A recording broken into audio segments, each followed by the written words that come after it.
online. The moment is already breaking containment. Clips upload, streams multiply, comments pour in faster than anyone can read them. Some demand accountability, others defend the uniforms reflexively. The familiar fracture line appears, sharp and immediate. This isn't just an incident anymore. It's a mirror. The narrator leans into the irony, voice steady, almost mournful. The law exists to protect dignity, to ensure fairness, to prevent exactly this kind of unchecked humiliation. And yet here it is, violating those principles in full daylight, documented from a dozen angles. The officers reposition her, turning her slightly for control, unaware they're offering better angles to the cameras. Every movement is captured, now. Every tone, every expression, permanence settles over the moment. Heavy and irreversible. Then the doors behind them burst open. A courthouse official rushes out, tie askew, face drained of color. He scans the scene in panic, eyes locking onto the woman. Recognition hits him hard enough to stop him mid-step. His breath catches. He looks from her to the officers, then back again, dread flooding his expression. He moves quickly, urgently, whispering something to one of the officers. A name passes between them, too quiet for the crowd, but loud enough to change everything. The officer's smile falters. He glances at his partner, confusion flickering into something else. The crowd senses the shifts before it understands it. Phones tilt closer. Silence creeps in, thick and electric, because the name the official just spoke doesn't belong to a defendant, or a witness, or a bystander who wandered too close. It belongs somewhere else entirely. It belongs behind the bench. The official steps closer, voice trembling now, no longer careful enough to hide it. He says her name again, clearer this time. It cuts through the air like a gavel strike. The woman turns her head slightly, acknowledging it with a nod so small it could be missed. Then she speaks, not loudly, not theatrically, but with a certainty that leaves no room for confusion. "I am the newly appointed federal judge," she says. "I was sworn in this morning." The street goes silent. Not the quiet of politeness, but the stunned absence of sound that follows an impact no one saw coming. The officers freeze. Hands loosen instantly. One steps back as if the ground beneath him has shifted. The other drops his grip like it's suddenly dangerous to touch her at all. Fingers flexing, eyes wide, for a brief, fragile second. No one moves. Then the noise comes rushing back all at once. Gasps break out. Voices rise. Someone swears under their breath. Phones shake as people realize what they've just captured. The crowd doesn't cheer. Not yet. What spreads first is disbelief, sharp and electric. The narrator reframes the moment. With precision, this isn't a reveal meant to impress. This isn't power being flashed for protection. This is exposure. The uniform didn't fail because it touched the wrong person. It failed because it behaved exactly the same way it always does, until the truth made it undeniable. The woman straightens her coat, smoothing the fabric where hands had been moments ago. Her posture never changes. Her breathing never betrays. Adrenaline, she doesn't scold them. She doesn't raise her voice. She simply stands where she has always stood. The same woman she was before the name was spoken. The officers attempt apologies that don't quite form into words. One mutters protocol. The other says misunderstanding. Neither explanation survives. The weight of what everyone just witnessed. Around them, the crowd shifts from shock to anger, then to something else entirely. Vindication, recognition, a collective understanding snapping into place. Online, the story mutates instantly, and the headlines write themselves in real time. They drag the judge, federal judge manhandled outside courthouse. The clip spreads beyond the city, beyond the state. Commentary ignites. Some are outraged, some are defensive. Many are silent, confronted with a truth that's hard to dismiss. The narrator widens the lens. This isn't about credentials saving her, it's about what credentials reveal. That dignity was never the problem. Respect was always optional, until status forced it into existence. The system is now watching itself on replay, frame by frame. The woman looks at the officers again, really looks at them, not with triumph, not with cruelty, with clarity, the kind that makes excuses feel small. She thanks the official quietly for intervening, then turns her attention back to the crowd, to the phones, to the moment that has grown larger than anyone intended. Inside the courthouse, everything waits. Cases, clerks, proceedings, scheduled to begin. Outside, history has already interrupted the calendar. The officers stand stiffly now, stripped of performance, unsure where to place their hands, where to rest their eyes. Authority has nowhere to hide when the audience understands the script better than the actors. The narrator lowers their voice for the turn. Consequences will come. Investigations will follow. Statements will be drafted and revised. But those are not the heart of this moment. Not yet, because the most powerful thing hasn't happened. The woman takes a breath, steady and deliberate. She could demand accountability on the spot. She could assert her position, let the weight of it crush what's left of their composure. The crowd seems to lean forward, waiting, hungry for retribution, for the reversal to land hard. Instead, she does something no one expects, and what she chooses to do next will echo far beyond this strait. Later that day, the courtroom feels different, heavier, aware of itself. The same walls that watched centuries of routine now seem to lean inward, listening. The gallery fills early. Word has traveled faster than schedules. People take their seats knowing they are about to witness something that will outlive the docket. The officers stand at attention near the back, uniforms pressed, eyes forward. Gone is the casual certainty, the easy swagger. They look smaller here, exposed under the weight of formality they once wielded without thought. The doors behind the bench open. The room rises. She enters without ceremony, robes settling over her shoulders like yet ties always belonged there. Composed, unshaken, no trace of the morning clings to her posture. She takes her seat, the gavel resting near her hand, unused. Silence settles, deep and respectful. When she speaks, it is not sharp. It is not forgiving either. It is truthful. She talks about dignity as something that exists before titles, before appointments, before authority is granted by a vote or a signature. She reminds the room that justice is not enforced by volume or force, but by restraint. That uniforms, like robes, are symbols meant to serve the public, not dominate it. Her voice never reses, yet every word lands. She addresses power directly, not accusing, not abstract. Power, she says, reveals character long before it reveals outcomes. It exposes assumptions, habits, reflexes. It shows who is seen as deserving of patience, and who is treated as a problem to be removed. The officers do not look up. Consequences are acknowledged, measured, procedural, investigations, reviews, accountability that follows process, not spectacle. The judge does not linger there. Punishment is not the point. Understanding is. Outside this room, the clip continues its journey. It becomes a headline, then a debate, then a symbol. Comment sections swell with stories. Some recognize themselves in the crowd that stayed silent, others in the hands that reached too quickly. Many see, perhaps for the first time, how easily dignity is conditional. The narrator widens the frame one last time. This moment was never about a reveal.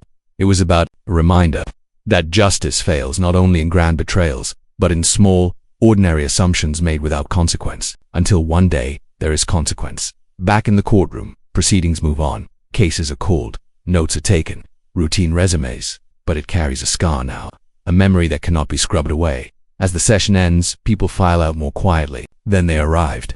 The officers are escorted elsewhere, no longer the center of attention. The judge remains seated for a moment after the room empties, eyes steady. Reflective. She did not need to announce who she was that morning. Law should have known by how she stood. The street is quiet in the way power prefers it, orderly, obedient, unwatching. A black luxury sedan idles at the curb, paints catching the afternoon light like it belongs. The man who steps out wears a tailored suit, movements unhurried, posture settled into itself. He closes the door gently, as if nothing in this moment is fragile. Then the calm fractures. Red and blue lights cut across the street. Tires screech. A patrol car snaps to a stop behind him. Urgency loud where evidence is absent. The officer exits, already speaking. Voice sharp, practiced, final, hands on the hood. Step back, slowly. It is not a question. It is not an introduction. It is a script. Bystanders pause mid-step, conversations stall. Phones lift almost instinctively, as if muscle memory knows what history is about to repeat. The man complies without flinch, palms resting flat against the metal, breathing steady, dignity intact. The accusation comes fast and heavy, delivered like a verdict. This vehicle has been reported stolen. The words echo longer than they should. They land not just on the man, but on everyone watching, daring anyone to challenge the assumption hiding inside them. The officer's certainty fills the space where explanation should be. His hand hovers near his belt, confidence borrowed from a uniform that has not yet been questioned. The man turns his head slightly, just enough to be heard, not enough to be defiant. On what basis? The question is calm, surgical, almost gentle. It is the kind of question that exposes whether authority is anchored in fact or fear. The officer laughs, short and dismissive, as if curiosity itself is an insult. He tells the man to face forward. He says he can explain later. He says a lot, without answering anything. The narrator names what everyone feels, but few say out loud. This is a ritual, a familiar American exchange where suspicion arrives first and justification is optional, where composure is mistaken for guilt and silence is treated like admission. The man's stillness only irritates the officer further, as though dignity without permission is a provocation. A woman across the street whispers that something feels wrong. though she cannot explain why. A delivery driver slows his cart, eyes narrowing, recognizing the imbalance even if he cannot name it.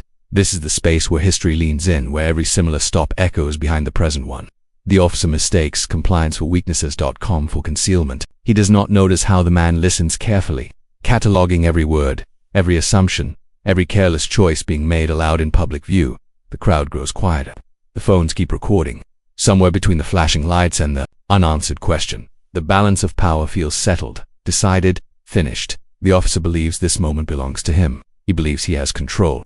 He believes the story ends here. But what he does not know, what no one on that street knows yet, is exactly who he has just ordered to put his hands on the hood. The officer circles the sedan slowly, like the outcome has already been decided and he's just filling time before the paperwork. His knuckles tap the window twice. Sharp, unnecessary. He leans into the radio with a voice loud enough for the street to hear, confident enough to perform. Running plates now, he says, stretching the moment, letting authority announce itself. He isn't gathering facts. He's signaling control. He stops speaking to the man altogether. Instead, he speaks around him. To the radio, to the growing crowd, to an invisible audience he assumes agrees with him. Drivers being uncooperative, he says, though the man hasn't moved, refusing to explain ownership. The man's jaw tightens, but his voice stays level when he corrects him. I've asked for the reason for this stop. He gives his name, nothing more. No resume, no defenses, just a name, offered plainly. As if that should still be enough in a country that claims equality as a principle. The officer smirks. He tells him to relax. He tells him this will go easier if he stops acting smart. The words are casual, almost friendly, but they carry something older underneath them. He doesn't say stereotype, he doesn't have to. It hangs there anyway. Heavy and familiar becomes suspicious. Confidence becomes threat. Silence becomes guilt. A woman across the street holds her phone steady, heart racing behind the lens. She's seen clips like this before. She knows how they usually end.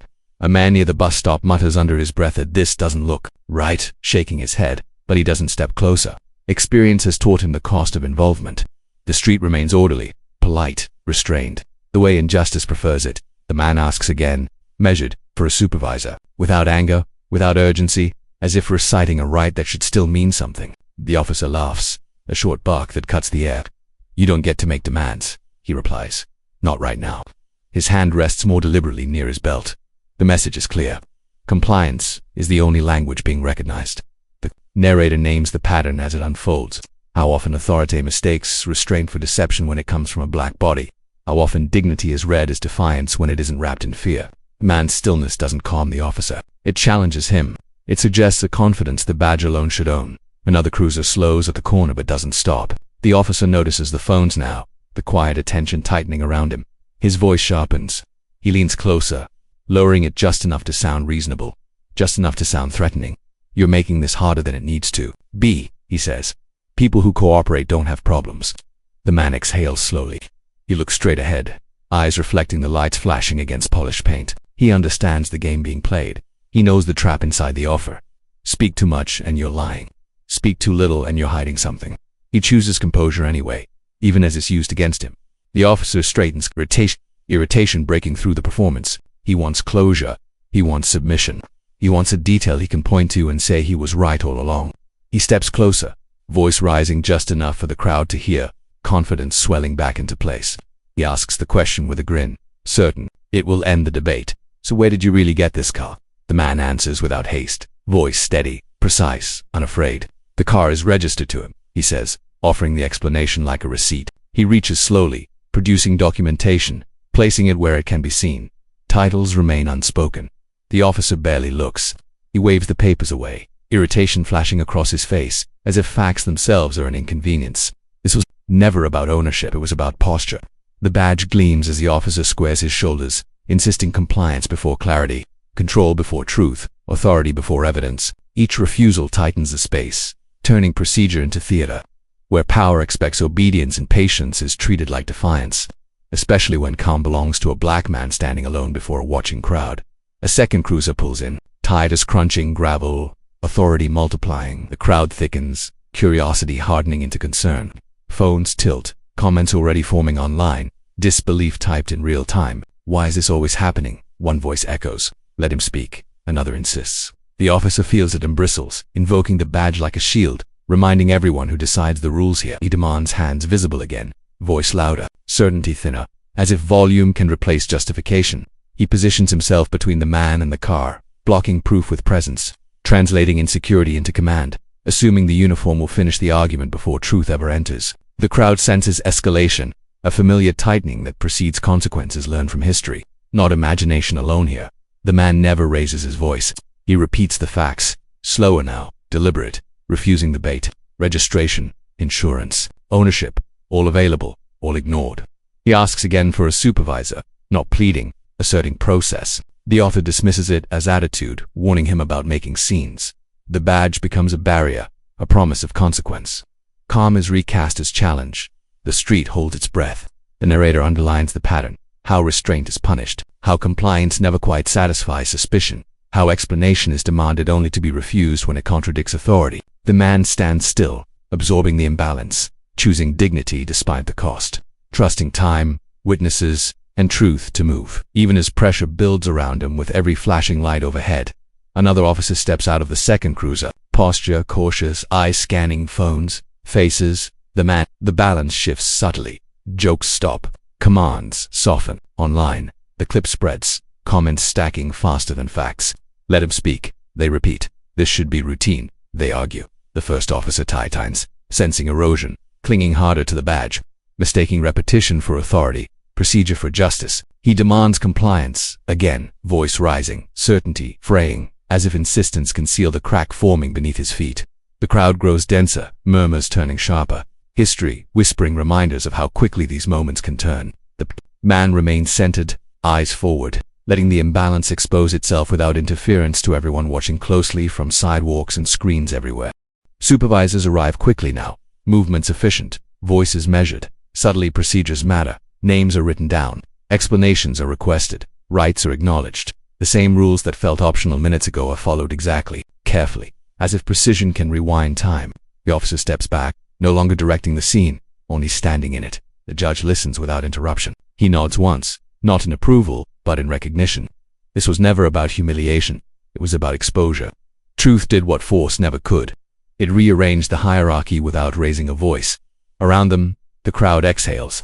Phones keep recording, but the energy has changed. What began as a stop has become a lesson, carried quietly from one witness to the next. The officers retreat a half step, then another. Control slipping without resistance, that as the street returns to motion. The weight of the moment keeps moving, traveling far beyond that curb into conversation, screens, and conscience where it will not be easily dismissed by those who witnessed it. Later, the judge walks away alone, not victorious, not smiling, just thoughtful. The lights fade, the street resumes, but the moment does not dissolve. Online, the video keeps moving, shared by people who recognize themselves in the silence, in the question, in the shift they've waited to see. Commentators argue about policy, about training, about power, but the truth feels simpler and heavier. Authority revealed itself, not as strength, but as choice. The judge never mentions his title again. He doesn't need to. The lesson has already traveled farther than his footsteps. Justice, the story reminds us, is not supposed to arrive with credentials attached. It should meet people where they stand, because in a society that calls itself just, dignity should not be negotiated, earned, or proven. It should be automatic. No one should have to prove they belong. And that truth lingers, demanding reflection, accountability, and change.